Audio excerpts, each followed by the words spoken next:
I really need to thank you and Sarah for being there for me. You guys could have easily said, this isn't my problem. This is your problem. Your lack of due diligence is entirely your fault and not done anything at all. But you guys have been there for me every step of the way. You responded on Voxer at 3:42 in the morning.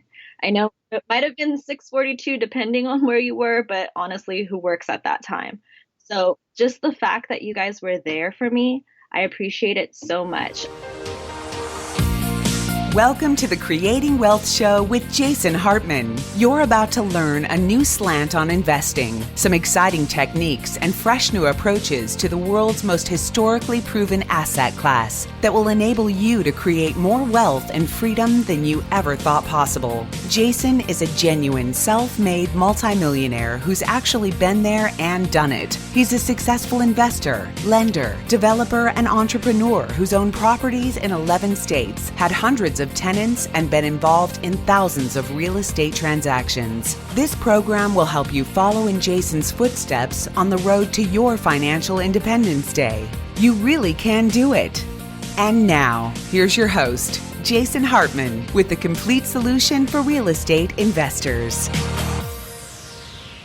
Welcome to episode 1570, 1570, and because we have an election coming up right around the corner, so I hope you are ready to make good choices at the polling place. And be careful voting by mail. There's already all sorts of fraud. There's already lots of lost ballots. I would say you got to go to the good old polling place. And, why are we voting for mail? Can't we just do it online? I mean, can we do it through our phones? We're still using the post office? I mean, ridiculous. But really, we shouldn't be doing that. We should be going and voting in person. So, yeah, the voter fraud and the negligence is rampant already. I'm sure you've heard the stories in the media, so I don't need to cover them for you. But because it is a 10th show and an election is right around the corner, what does that mean? Well, that means our guest today, he has written a book where he has graded the presidents. Yes, given them grades. What do you think of that? We'll get to him in a few minutes here. But first, I have to tell you, I am so excited about our upcoming event on Saturday, Pandemic Investing. Go to pandemicinvesting.com if you don't have your ticket already. It is a virtual live event. And so I will be presenting Saturday from 11 a.m. Eastern until about 5 o'clock Eastern, and then we'll probably do a happy hour afterwards. Why the heck not? I could certainly use a decompression cocktail afterwards. Get ready for happy hour after the event, and it's just going to be a lot of fun, and we're going to gain a lot of insights. I have data galore. If you like data, if you like charts, if you like graphs, if you like real, well, I was going to say science, but I guess I'll say statistics, then this is the event for you. Our pandemic investing one-day class. So that'll all be online, super easy to attend from anywhere on planet Earth or even the International Space Station. Yes, they can attend as well, although I hear their connection is not very good. I was watching an interesting video yesterday about how they are building out the planetary internet for the entire solar system. It was quite fascinating. With with all the crazy stuff we've got going on in the world, I still contend it is an amazing time to be alive, a truly amazing time to be alive. The technology is absolutely incredible. So fascinating stuff. But hey, I'm looking at an article that Sarah, Sarah, she's one of our great team members, and she shared this. It's from Yahoo Finance, and it is entitled, U.S. will become a renter nation. Yes, the U.S. will become a renter nation. Rising home prices are keeping prospective buyers out of home ownership. Now, I just have to tell you, on Saturday, you are going to get some whole new data on that. Are house prices really high? Or are they about the same? Or are they cheap? I'm going to show you. I've done my own independent study. Did not get this from anywhere. It came out on my own head. I did the math. I did the research. I got the data. I got the charts. I got the graphs. I did the calculations. And I'm going to present this to you on Saturday at the Pandemic Investing event. So pandemicinvesting.com. Get your ticket for that. Be sure to. So anyway, the article citing the typical soundbite media, non-intellectual media that we have to suffer through in this world, says home prices are high. So we'll see about that. You'll see Saturday. It's going to be really interesting. Mark my word on that one for sure. Okay, so high demand, low supply, and low mortgage rates have driven up prices to historic highs this summer, the article goes on to say. And for every $1,000 price increase, some 150,000 potential buyers are priced out of a home purchase, keeping them in the rental market. Hey, dear listeners, haven't I been saying for the last 10 years? And then I did a renewal on my 10-year. I did a renewal. I said the demographics coming at the rental housing market in the next 10 years, saying this back in 2010, are nothing short of phenomenal. And then now in 2020, I have renewed my saying. I'm going with the same exact saying. The demographics coming at the rental housing market over the next 10 years are phenomenal. They are just phenomenal. And here you go. Here's more on that. Homeownership is still dead in this country because the only people that are buying homes right now are the people that have equity, great credit, and a job. Multifamily housing investor Grant Cardone, a prior guest on the show, and a guy who's actually been accused of some scamminess lately. But, you can go look that up online. I'm not going into it here. Told Yahoo Finance. So, yeah, home prices, they usually dip in the fall. That's true. The article talks about that. Cites realtor.com. And that's definitely true. I think everything was just pushed back a little bit. COVID-1984, of course, accelerated a lot of things, but it also put the housing market on pause during the most intense part of it.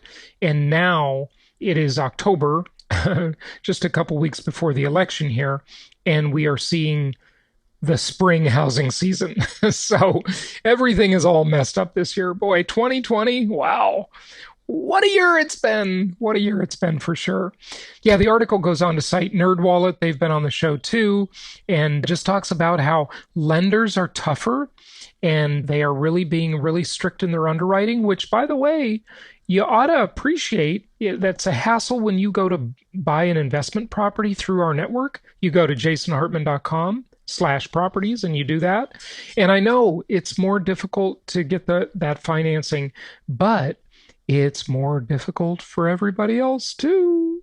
And remember, the thing in life is the person who is always willing to jump the higher barrier to entry. That's the person who is enriched. It really, really is. So yeah, I think you'll really obviously benefit from this over the next 10 years. The demographics, phenomenal coming at the housing market. It's truly amazing. Sadly, another article I was looking at, this one from Newser, talking about how millennials lag well behind baby boomers in amassing wealth. Now, check this out. This is going to blow your mind. You ready for this statistic? It says the generation controls only 4.6% of U.S. wealth, while boomers, their parents, control 53% of U.S. wealth. Well, that's not as bad as it sounds, of course, because they are much older than them. And they should be controlling more wealth. They've had more time to figure it out and to save money and hopefully delay gratification. And they've also been through several boom cycles in the market. But don't worry, the millennials will have their boom cycles too. It's an amazing time to be alive. Don't forget that.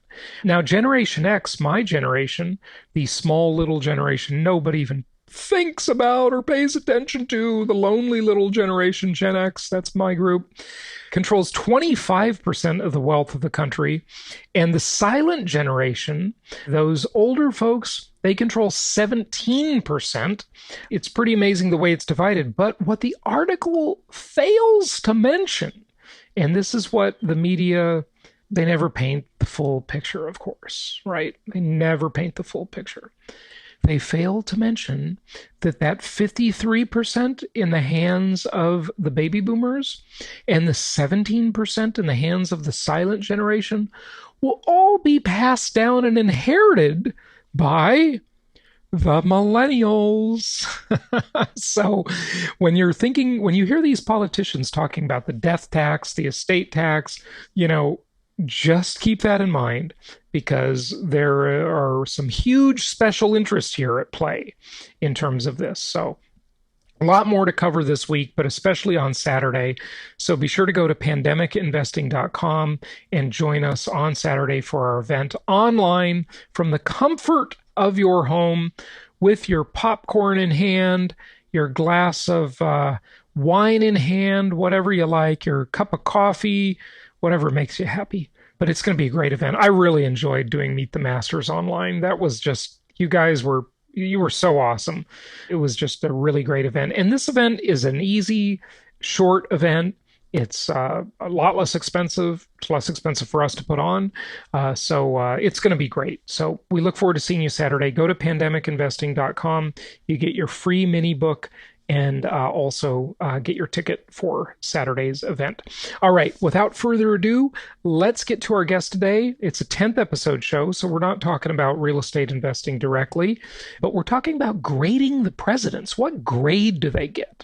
How do they fare historically? A lot of times a president is looked at one way. I mean, you've heard the saying, right? Not that this applies to presidents, but maybe it does a little bit.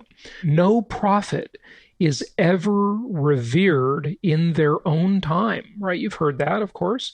That's a famous cliche. And, a lot of times a president is looked at very differently from the perspective of history. Add 10 years, 20 years, 30 years, go past that presidency. How do we think of Reagan today? How do we think of Carter? How do we think of Ford? How do we think of Slick Willie Bill Clinton? Whatever, the Bush dynasty. America should not have dynasties. Let's not have dynasty family presidents here in this country, hopefully. Yeah, history really does give it a different perspective. So I think this will be interesting too. All right, here is our guest.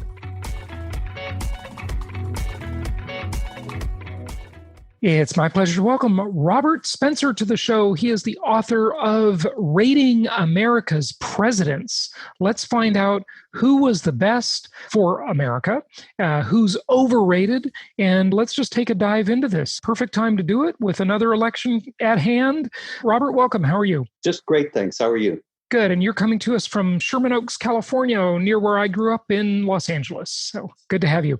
Talk to us about the methodology for this book and the ratings, because you seem to be, if I may, an equal opportunity critic. You have a lot of criticism leveled at Republicans and Democrats alike. What was your methodology? Where did you come from when doing this book? Yeah, this is not a Republican book or a Democratic book. This is an America First book. Now, America First is a phrase that has been widely misinterpreted, widely misrepresented. And a lot of people associate it with nativism, with racism, with anti-Semitism. None of these things are necessary. The real definition of America First comes from President Trump, where he said, I'm not the president of the world. I'm the president of the United States. I'm going to put the American people first, right, not the people of any other nation. And I would expect every head of state to put his people first, not those of any other nation. It's common sense, yeah, but it's been ignored. It's been controverted. It's been ridiculed. It's been rejected really since before World War II. And by the way, if I may interject here, give you a little more to go down this path with, it's interesting that the left could make such a ridiculous argument, because America is the country of immigrants, right? And they say that all the time. That's their own words, but we all know, I don't disagree with it. It's true. But what's interesting is if you are America first, then you are for that tossed salad or melting pot, depending on how you want to look at it. So why would that be bad if you're thinking from the left-hand perspective? Yeah, it's completely inconsistent. Yeah. And that's actually something that comes through in the book, that the left's position has never been about a rational argument, but it's always been about demagoguery, appeals to emotions and feelings without anything to back them up. I think the primary example of this, and one of the most common, is the idea of the people. And it goes back to William Jennings Bryan, the 3 times failed Democratic presidential candidate. I discuss him in the book. His 1908 campaign slogan was, "Shall the people rule?" And the Democrats have portrayed themselves, and the left in general has portrayed itself as the champion of the people, the common folk, as opposed to the rich who are supposedly all Republican. Now, the reality, though, is when they say the people, they mean big government. They mean, when Bryan said, "Shall the people rule?" he meant he wanted to nationalize industries and put them under the control of the government. That's not the people. That's the communist equation, like in the People's Republic of North Korea and the other people's republics that we see around the world and have seen. That are so incorrectly named, by the way. Saying they're for the people nothing could be further from the truth. But yeah. Yeah, so this is a book about which presidents were good for America, good for Americans. They made America safer, stronger, and more prosperous than it was when they became president. That was my primary criteria, and it's on that basis that I judged every last one of the presidents in here. It's a lot of research to understand and interpret all of these administrations. What do we have? 45 of them now, I think. Were you a presidential historian before the book, or did you do all the research for the book? What's your background? Well, I did do all the research for the book. I have not been published before as a presidential historian, but this was actually the first thing I got interested in as a child. I got very interested in American history, and particularly in the presidents. I could reel them all off in order by the time I was about 6 or 7. And, it was just something I was fascinated with as a child. I never really thought I would write a book about it, but the left's war on history over the last few years, it's come out now in this summer in a virulent way, but it's been brewing for quite some time, that the left wants to make us ashamed of our history, ashamed of our heritage, ashamed of being Americans, and then we're more easily conquered. And it was that made me think, well, I have all this information. I remember once I was speaking at a club in Philadelphia, and was with some of the other speakers after the event, and I saw that there were a bunch of presidents on the wall. I started telling stories about them to them, and they were saying, "These are very entertaining. This is all very interesting. You should write a book about it." So that and the left's war on history made me think, now's the time to get this out, to be an antidote to that hatred of American history that we're seeing everywhere. Yeah, there's certainly no shortage, sadly, of revisionist history going on. I hate to sound like I'm supporting one side or the other here, but I'll just use the words, and I don't remember exactly what he said, but if you listen, I watched both acceptance speeches from the DNC and the RNC. In Trump's speech, he said, the other side would have you believe, something to the effect of, the other side would have you believe that America is this wicked nation that must be punished for its sins. And this whole idea of like stolen land and all this stuff, tell me where on the map of the world that isn't true. Every country was formed by one power overcoming another. They may both be ethnic Chinese, for example, or ethnic Russians or whatever, but they were still one side overcoming another, usually with bloodshed, violence, force. It's like they want to just make the settlers that came over and developed the country, these evil people, and those who were here were like perfect. They didn't scalp anybody. They didn't do a bunch of terrible things on their own. I mean, I'm not saying either side was right or wrong.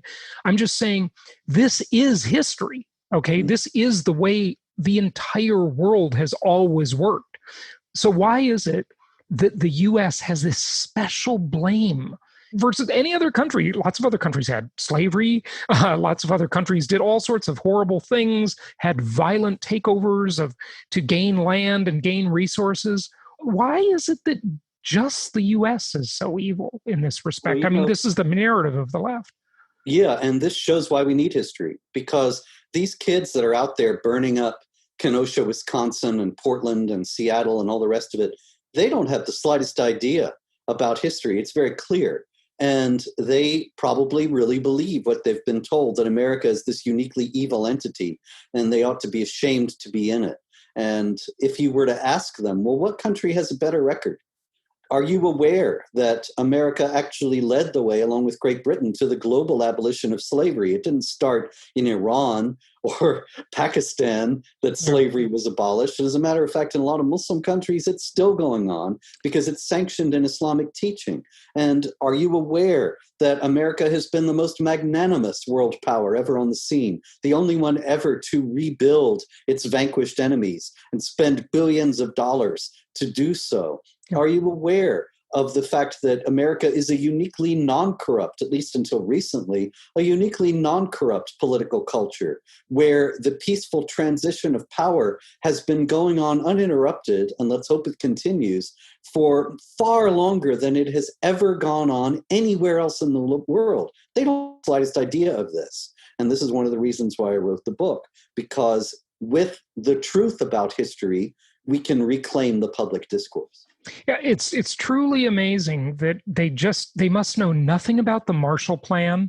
America didn't get into World War II by its own desire or for its own motivation. It was simply a response to Japan. And then it finally entered the war. And then when it was done and it won the war, it could have just taken over and, pillaged the world, right? But instead, it gave them all money to rebuild. I mean, how can you get more altruistic than that as a nation? It's just unbelievable. They have no concept of history. It is truly amazing. And this mostly is the millennial and sadly Generation Y now, or Generation Z generation coming up through college. It's just a brainwashing institution, these universities. They've been filled with nonsense. The universities, as you say, are just centers for leftist indoctrination, essentially Antifa recruiting centers. They don't teach real history. And I hope people will realize, coming out of the view, that it's very important for us to know our history. It's not just about dusty old books and names and dates. It's about who we are as a people and what principles we should be willing to defend as a people, and what principles have been established in the United States as being worthy of defense. And the young people today, they don't have any idea of any of this.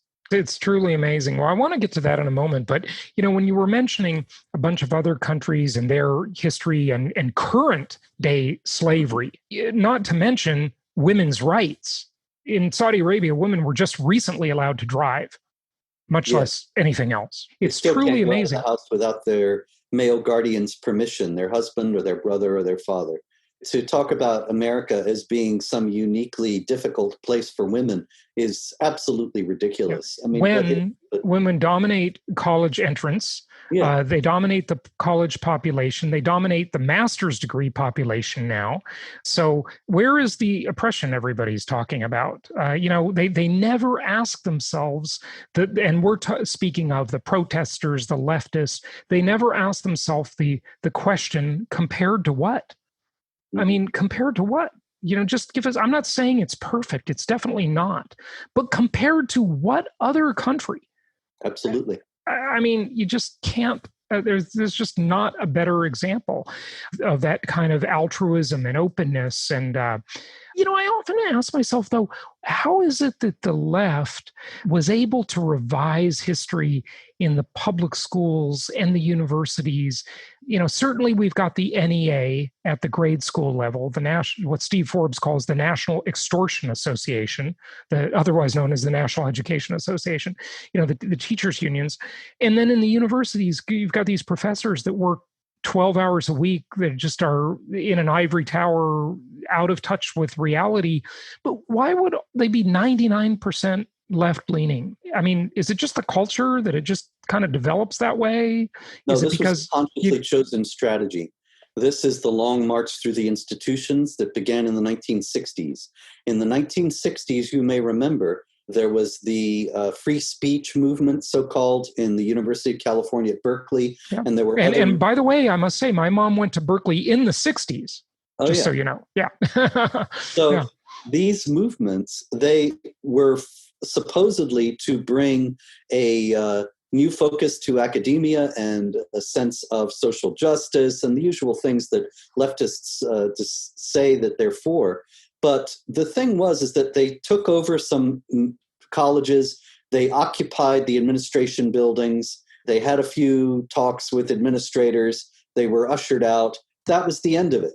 And it was essentially a stunt, and it failed. However, that was not the end of the story. What began then was what is called the long march through the institutions, that the leftists who were occupying administrative buildings, instead they became the administrators, they became the professors, and then they became the tenure committees, and they only hired people who saw things the way they did. And slowly and steadily, they took over the entire academic apparatus in the United States, and that's why we see them out burning down cities now.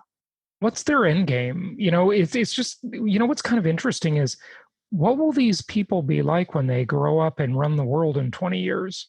I am glad I won't be around. Well, don't say that, but well, we're talking about Marxist internationalists. The Black Lives Matter leader recently said openly, we are trained Marxists.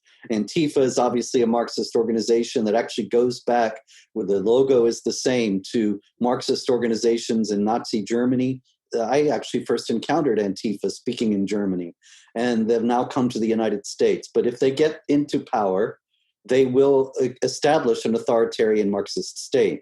And just like other authoritarian Marxist states, they will brutalize and imprison and kill their enemies. And you will say, oh, no, that's hysterical. Now you're going too far. That will never happen in the United States. Well, look, did you ever envision a time when in the United States there would be people who were murdered solely for their political views by roving gangs of people who held the opposite political views? And yet that's happening now.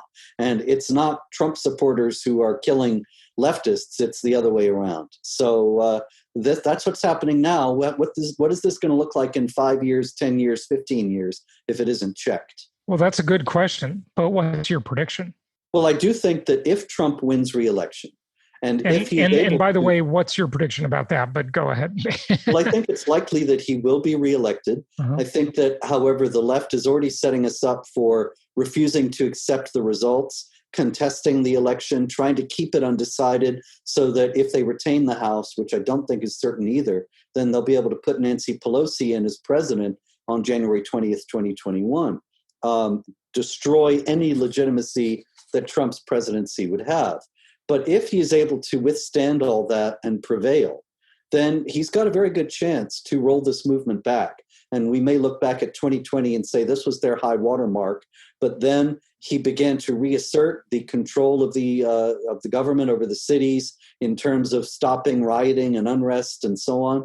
And people were rejecting this far left agenda in large numbers. And so by 2024, there might be a completely different political landscape. If, however, he does not prevail, 2020 might be the last free election that we have. It's been predicted that Trump would be the last Republican president, and I don't know that he's that much of a Republican, frankly. I mean, he was definitely a Democrat before. He's on the ticket, obviously, but he's a different breed. I mean, the Republican establishment, a lot of them hate him. The party of McCain, of Romney, of George W. Bush, George H.W. Bush, that party, and look how low ratings they got. Those who were president, the Bush family presidents, they got very low ratings in the book, Rating America's Presidents. But anyway, they're just internationalists and soft socialists doing the same thing that the Democratic Party agenda is, but only slower or more efficiently. That's all. And so they hate Trump because he represents a real alternative. So Trump might be the last Republican president because the Republican Party might not last. And new party form with the establishment Republicans joining the Democrats, as we're already seeing with John Kasich and others speaking at the Democratic National Convention.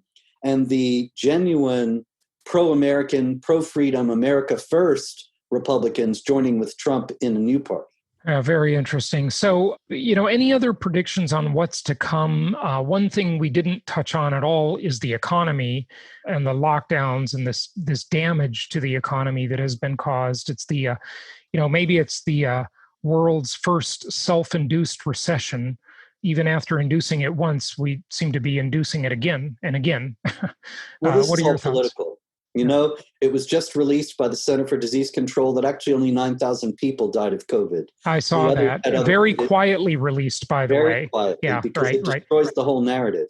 Right. In other words, let's just elaborate on that, though. Make sure listeners understand what you're talking about. So, I believe they say that the estimate's around 500,000 people in the U.S. died of COVID, but now the CDC has released. They've stripped out the comorbidity and the high risk people, and then they drilled down onto what they think are the actual COVID deaths, and they're like 9,800. It's a tiny percentage of what's being stated out in the media. And this was just quietly showed up on their website last week. Nobody's talking about it in the media. So this is not a serious problem. It's not a global pandemic. The whole thing has been probably designed. I don't want to sound like a conspiracy theorist, but this is actually the best explanation. Why would anybody be pushing this when it wasn't nearly as serious as they were saying? Why were they inflating the numbers of people who had died and so on? Why were people who had died of other things classified as having died of COVID? They wanted to destroy the economy so that they could defeat the president, because bad economies generally favor Democrats, because people think, well, I need help from the government, and that's what the Democrats give, so I'll vote for them. Right. I need a handout.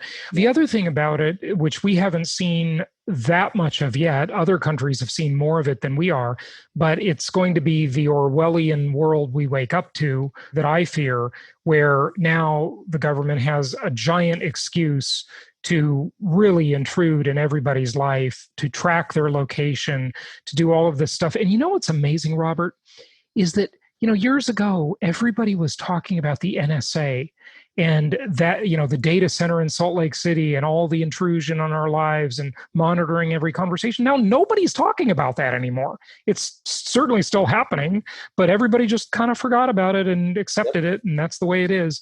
And what's the next thing everybody's going to be accepting? Is it going to be just this contact tracing everywhere we go? Were you near someone who was diagnosed?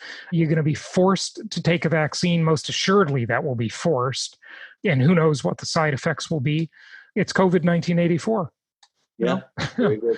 It's crazy, crazy stuff. In your book, just pick out a couple highlights in terms of these presidents here. You've got every one of them. You rank them, you talk about them. You rated George Bush and George W. Bush very low. You rated Obama low. You rate Trump pretty high. What do you think? And just throughout history, some of the presidents maybe we don't think about very much. Anything you want to say? Let's take, say, Woodrow Wilson. Woodrow Wilson was president during World War I, and he was one of the first who set us on this internationalist path. When he was justifying our entry into World War I, he said, we need to make the world safe for democracy. And it sounds very lofty, high-minded. We learned it in school. But what does it really mean? If you think about it, it's very insidious. That it's the United States' responsibility to make sure that every country in the world has good government. That will destroy us and completely deplete our resources. And it's exactly what we're seeing happen with the American military committed all over the world solely to improve the situation for people in Afghanistan, in Iraq, in Somalia, everywhere else, and not the position of Americans.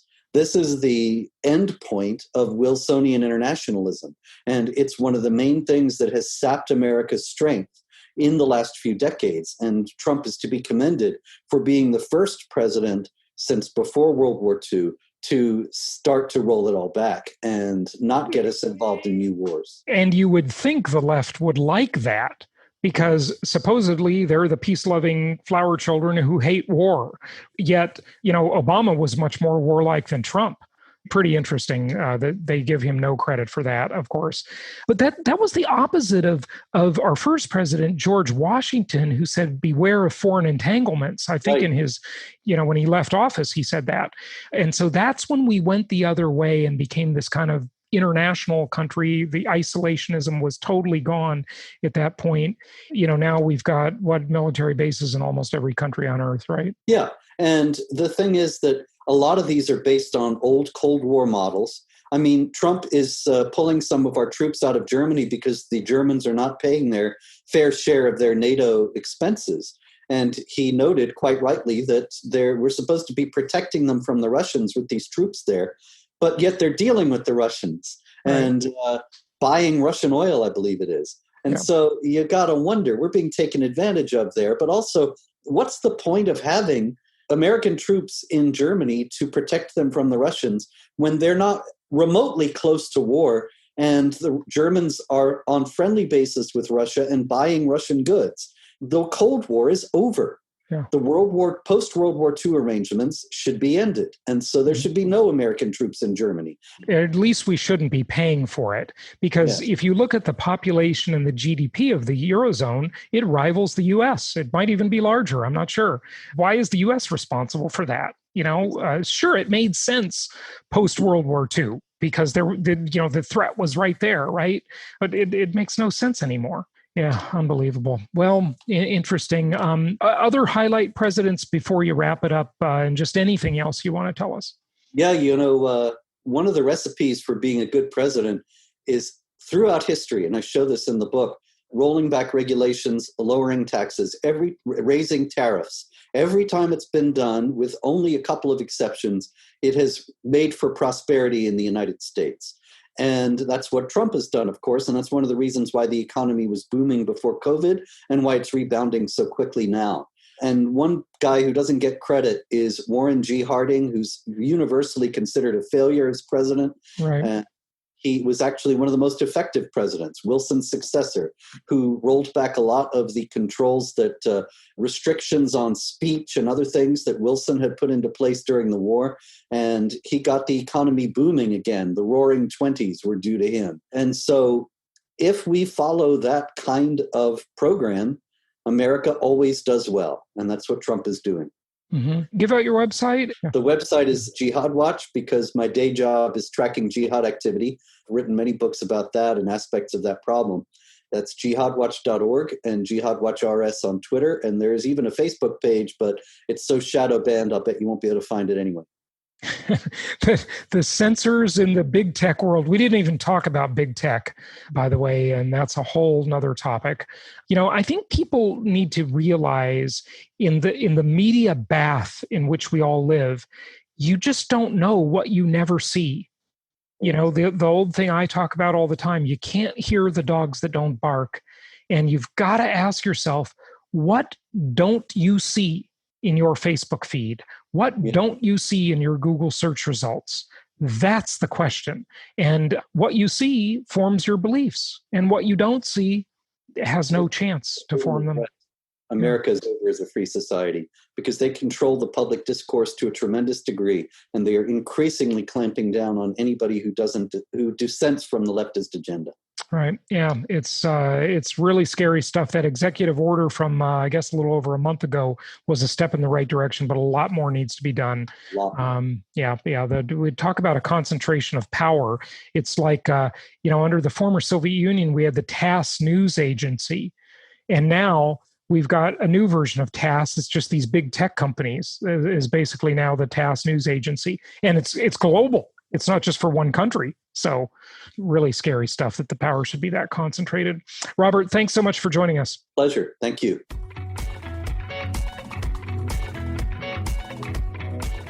Thank you so much for listening. Please be sure to subscribe so that you don't miss any episodes. Be sure to check out the show's specific website and our general website, hartmanmedia.com, for appropriate disclaimers and terms of service. Remember that guest opinions are their own, and if you require specific legal or tax advice or advice in any other specialized area, please consult an appropriate professional. And we also very much appreciate you reviewing the show. Please go to iTunes or Stitcher Radio or whatever platform you're using and write a review for the show. We would very much appreciate that. And be sure to make it official and subscribe so you do not miss any episodes. We look forward to seeing you on the next episode.